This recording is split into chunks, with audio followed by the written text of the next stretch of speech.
bonjour à tous. Bienvenue sur le blog de l'UNSHN où on va vous proposer les formations mises en place par notre syndicat pour les sportifs de haut niveau et les sportifs professionnels. Aujourd'hui, première intervention avec Marc Poncin. Bonjour Marc. Bonjour Bertrand. Donc Marc va nous présenter le e-lycée qui est mis en œuvre avec e-Academy et qui propose une approche particulièrement originale et efficiente du lycée pour les jeunes sportifs. Alors, je vais lancer ma présentation, Bertrand. Voilà, donc pour vous présenter effectivement le e-lycée et ses points particuliers. Alors avant tout, ce e-lycée, c'est un lycée qui va s'adapter à la situation et aux passions de l'apprenant, qui est bien entendu le sport. Pourquoi? Parce que il est souvent difficile pour un jeune sportif de concilier les études et le sport de haut niveau. Et en fait, la conséquence de ça, c'est que les structures sportives, elles cherchent à s'adapter. Elles doivent même parfois créer leur propre organisation scolaire, bien que ce ne soit pas leur cœur de métier. Voilà. Donc le e-lycée, il a été conçu comme une solution unique pour conjuguer au mieux justement cette exigence à la fois sur le plan sportif et sur le plan scolaire. Alors, ce e-lycée comporte 5 forces que l'on va détailler ensuite dans chacune des diapos suivantes. La première, bien entendu, c'est que c'est une solution qui a été pensée pour les clubs et avec l'UNSHN, donc avec des sportifs de haut niveau. C'est vraiment un projet qui est commun entre des professionnels du sport et des professionnels de la formation. Le deuxième point, c'est qu'on va avoir une pédagogie réellement novatrice. Pour le suivi, il y aura une chose importante, c'est le double tutorat, des contenus modernes, et ensuite, on parlera du lien permanent entre les encadrants et avec les encadrants de l'école et du jeune. Pour parler de la souplesse du planning, en fait, nous allons organiser l'année sur 37 semaines au lieu d'une moyenne de 32 semaines, justement pour permettre un assouplissement du planning hebdomadaire. Alors, ça se traduit comment? Ça se traduit par des semaines de 24 heures de cours, dont 20 heures de cours asynchrones. Les cours asynchrones sont les cours qui sont en différé, les cours enregistrés, mais donc qui sont planifiés. Ces 20 heures de cours, en fait, seront planifiées à l'initiative même du jeune. Il y aura un autre temps de 4 heures, donc les autres 4 heures seront des cours en direct, du temps collectif et du temps en direct avec le professeur, pour effectivement avoir un suivi aussi plus important et plus appuyé de la scolarité, et donc ce qui va donner effectivement un planning sportif plus souple et plus efficace. On a parlé aussi de pédagogie novatrice. En fait, c'est que les cours, ils sont planifiés et organisés en semaine pour guider l'apprenant vers sa réussite. Et on ne va pas donner toute une masse de documents à consulter ou de ressources à regarder. Il y aura vraiment une organisation planifiée semaine par semaine et détaillée. En même temps, il y aura des tests et des évaluations régulières, hors examen, pour justement s'assurer au fur et à mesure de l'acquisition des connaissances de la part du jeune sportif. Et donc, cette construction guidée, telle qu'on la qualifie, permet à l'équipe pédagogique de suivre précisément l'avancée du jeune. Alors, en appui de cette pédagogie guidée et novatrice, on va bien entendu faire appel à des contenus innovants qui ne sont pas quelque chose qui va ressembler à du cours par correspondance qui se ferait par mail. C'est que le e-lycée s'est associé avec la Maison Hatier pour justement apporter des ressources digitales numériques avec des programmes qui sont constamment mis à jour, puisque vous savez que les programmes dans la scolarité évoluent parfois souvent. Et donc Hatier, en fait, c'est l'un des plus anciens spécialistes du manuel scolaire. Donc on aura vraiment à la fois des documents PDF ou Word, des documents audio, des documents vidéo, pour avoir vraiment des cours modernes et avec une mise à jour constante. Ce qui est un autre point important du lycée, c'est le double tutorat.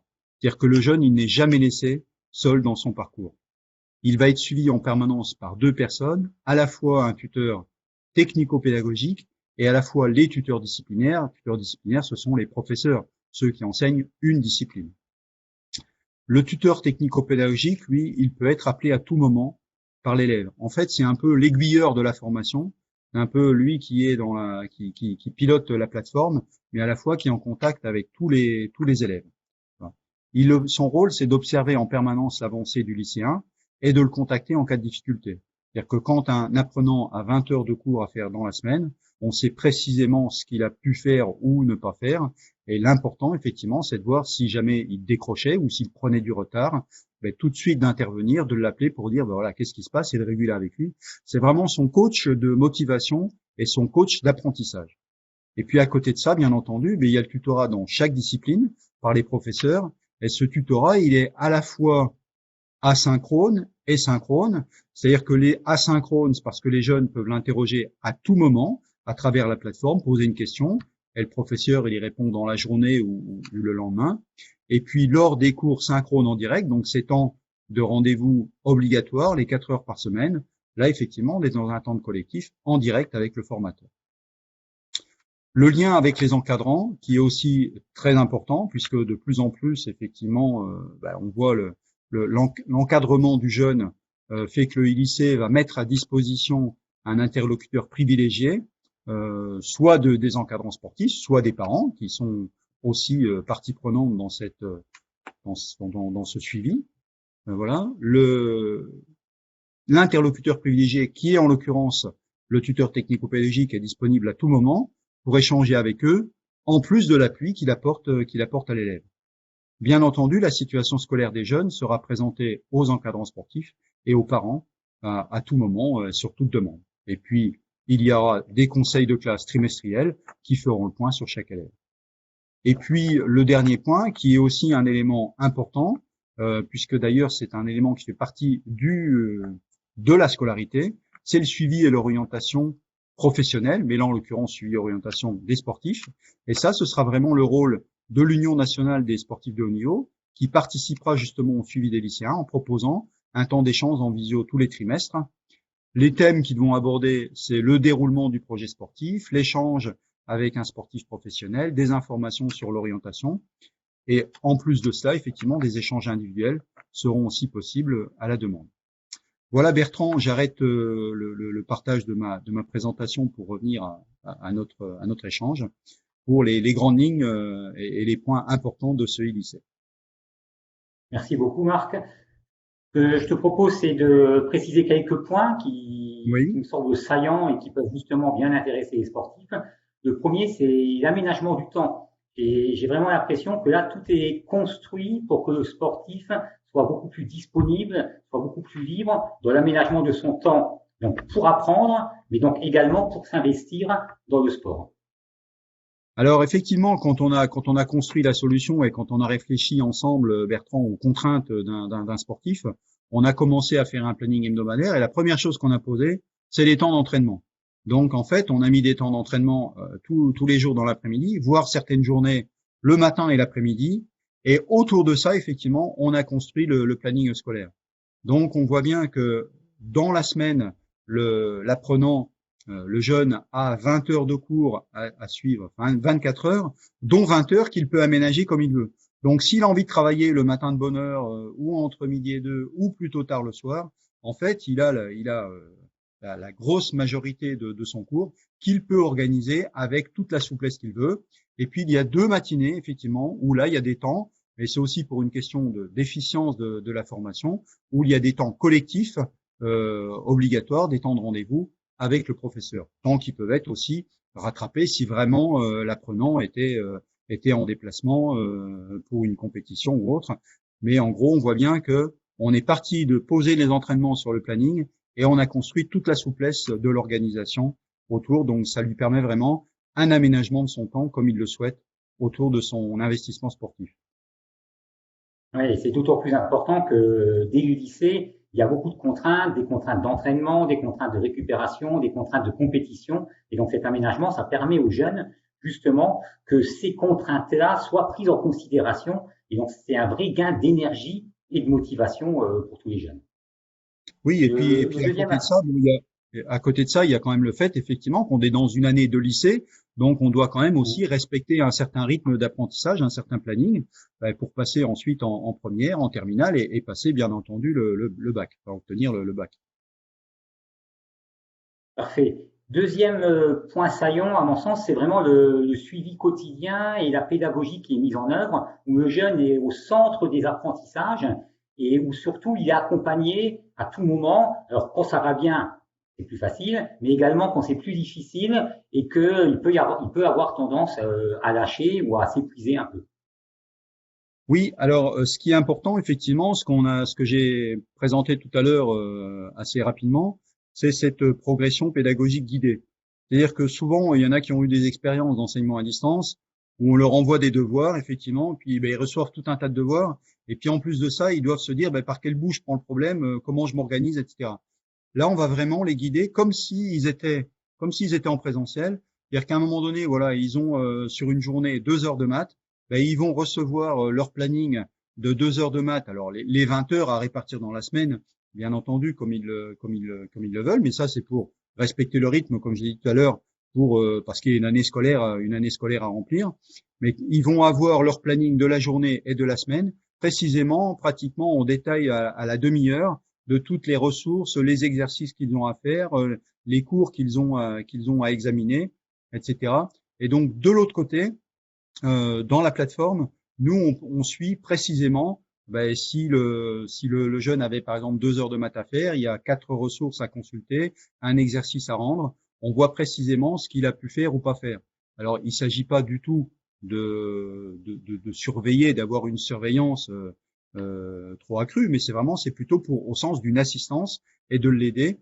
Donc voilà, on a cette possibilité de voir. Et ce qui est important, c'est de voir s'il décroche. Voilà, c'est ça, c'est pas tellement j'hésitais à utiliser le terme de fliquer le jeune. Non, c'est vraiment pour lui apporter le soutien, d'avoir un suivi quotidien. Et c'est souvent en fait quelque chose qui est présenté comme un avantage quand on est en présentiel, de dire si le jeune il décroche, c'est-à-dire s'il est absent, on le voit tout de suite. Et puis c'est souvent un reproche qu'on fait à du distanciel en disant on ne sait pas exactement ce qu'il a fait comme travail, il renvoie ou pas des devoirs à un moment donné. Donc là, on va vraiment avoir une progression guidée. Et donc, ça permet d'apporter un soutien pédagogique, un soutien de motivation important pour le tuteur technico-pédagogique. Et en plus, après, dans chaque discipline, comme on l'a dit tout à l'heure, il y a des temps de cours asynchrones et des rendez-vous collectifs avec le professeur.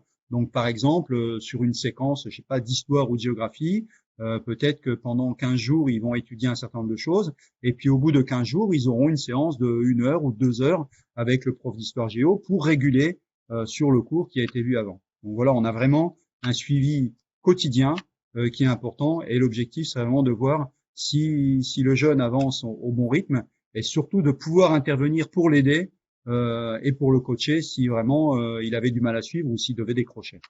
Ou de l'aider à rattraper s'il avait eu des contraintes particulières dans son planning sportif, bien entendu. Oui, je trouve que c'est à la fois rassurant et structurant, et c'est vraiment très important parce que c'est également des choses qu'on demande aux jeunes dans sa carrière sportive. On essaye de structurer le plus possible le parcours, et là, le fait que le parcours scolaire soit structuré de cette façon-là, c'est vraiment quelque chose qui va dans la bonne direction. C'est pour ça que j'aime bien d'utiliser pour le tuteur technico-pédagogique le terme de coach de motivation et d'avancée. Voilà, ça donne vraiment pleinement effectivement ce côté, ce parallèle avec le sport. Oui. Et même quand tu parles de guider, ça me fait penser, tu sais, pour les malvoyants, lorsqu'ils ont leur guide et ils sont reliés par un petit filin simplement. Donc il y a à la fois une autonomie, mais il y a quand même ce lien entre eux qui leur permet d'avancer ensemble. Et je trouve que l'image correspond bien, et c'est vrai qu'en seconde notamment, et même au lycée, on a besoin d'être accompagné, donc c'est très important. Bien sûr. Dernier point, peut-être pas le moins important, c'est clairement les relations entre les différents encadrants et le lien. Donc, dans ce qui est présenté, là, on voit vraiment que ce soit du côté pédagogique, du côté scientifique, du côté sportif, et même par rapport à l'orientation et la famille, il va y avoir des modalités qui vont être mises en œuvre pour que justement tous ces acteurs, tous ces intervenants, tous ces accompagnateurs du jeune soient un moment en contact entre eux.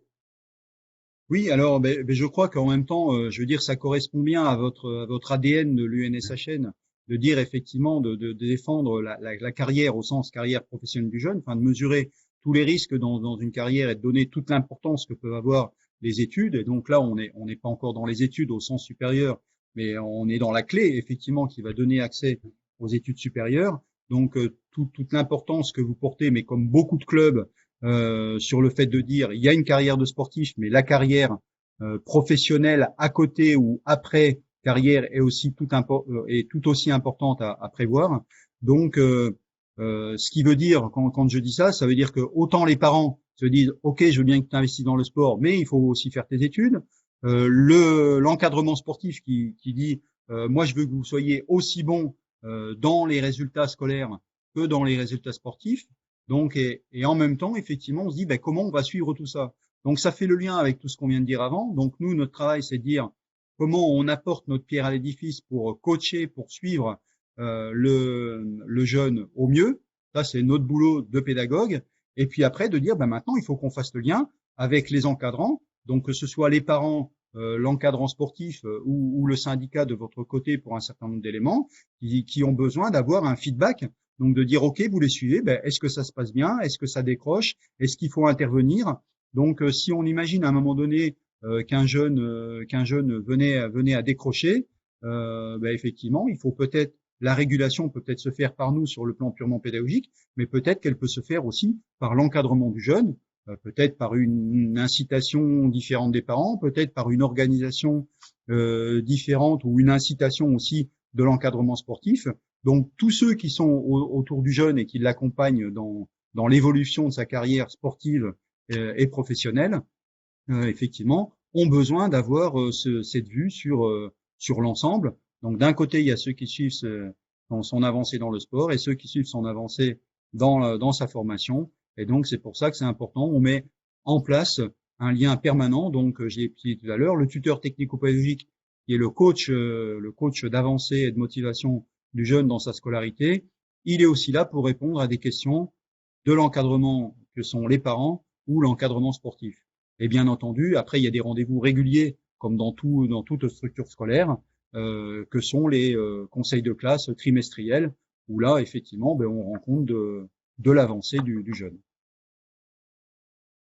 Je trouve vraiment très positif dans cette construction, c'est que ça permet de s'adapter à la fois à des jeunes de sport individuel, c'est-à-dire un jeune qui va être tout seul dans son club ou chez lui avec des contraintes d'entraînement, mais également à des jeunes qui sont dans des centres de formation de sport collectif où ils peuvent être soit seuls, soit 2, 3 ou 4, 5 dans le cadre du lycée et où en plus ils auront la possibilité de travailler un peu ensemble.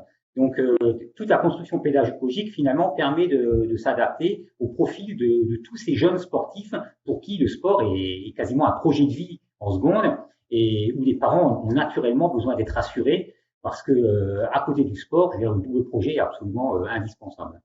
Oui, et puis si on revient sur la solution de départ, en fait, sur l'aménagement par rapport à la conjugaison entre sport et études, on avait eu l'occasion d'en parler, que des clubs, effectivement, ben, à un moment donné, faute de trouver une solution bien adaptée, en viennent à créer leur propre structure. Mais souvent, qu'est-ce qu'ils font? En fait, ben, ils inscrivent le jeune à des cours par correspondance, de manière un peu traditionnelle. Et puis à côté de ça, ils vont mettre des profs pour faire du renforcement scolaire, payer des cours du soir ou du renforcement. Et donc tout ça, c'est quelque chose qui est aussi quelque chose de lourd à gérer et complexe. Mais on voit bien qu'ils ont le souci de dire, voilà, ils sont inscrits à des cours, mais il faut leur apporter un renforcement. Ben, nous, ce qu'on a voulu, en fait, c'est leur apporter la solution complète, enfin, organisée ensemble avec l'UNSHN, cette solution qui soit bien adaptée à des contraintes, effectivement, que ce soit un jeune isolé dans un sport individuel ou des jeunes dans des sports collectifs. Parfait, ben, ça me semble particulièrement clair. Alors sur la dernière page, vous allez avoir les coordonnées de Marc Poncin et les miennes. On est prêt bien sûr à répondre à toutes vos questions sur le lycée, sur la mise en œuvre. Je rappelle que l'objectif est bien sûr que la première session débute à la rentrée de septembre 2021. Et donc, on espère qu'on a été clair sur cette présentation. Marc, merci beaucoup. Merci beaucoup Bertrand, et puis ben, à très bientôt pour vous retrouver dans la scolarité cette fois.